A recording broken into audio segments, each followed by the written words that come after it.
ईसा नगरी कब्रिस्तान जाते हुए ये रास्ता आपको आएगा। लेफ्ट साइड पे लोग बकरियां बेच रहे हैं, आगे हाईवे है और लेफ्ट पे आपकी ये कब्रिस्तान है।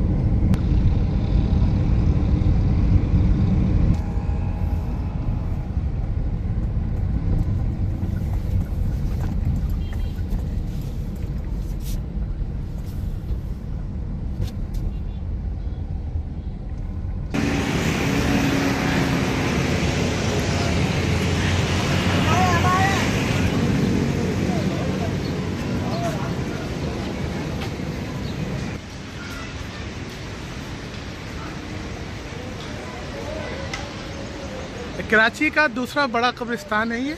हसन स्क्वायर का कब्रिस्तान कहें इसको, या गुलशन इकबाल का, या ईसा नगरी।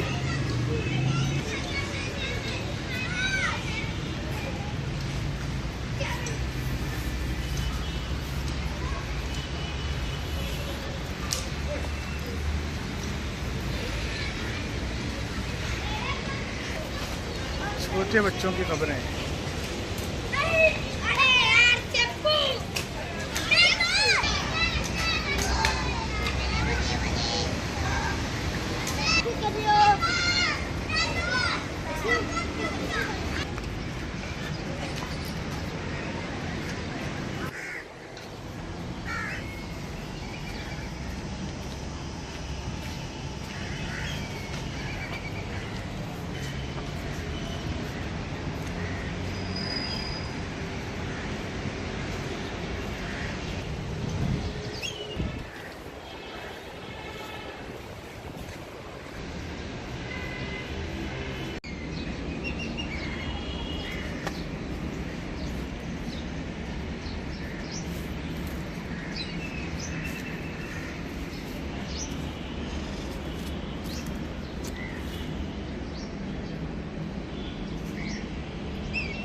कच्ची कब्रें नज़र नहीं आ रही।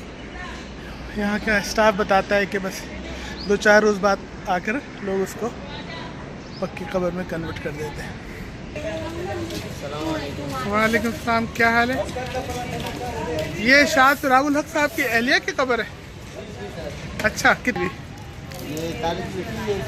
जी, आप यहाँ कब्रों की देखभाल करते हैं?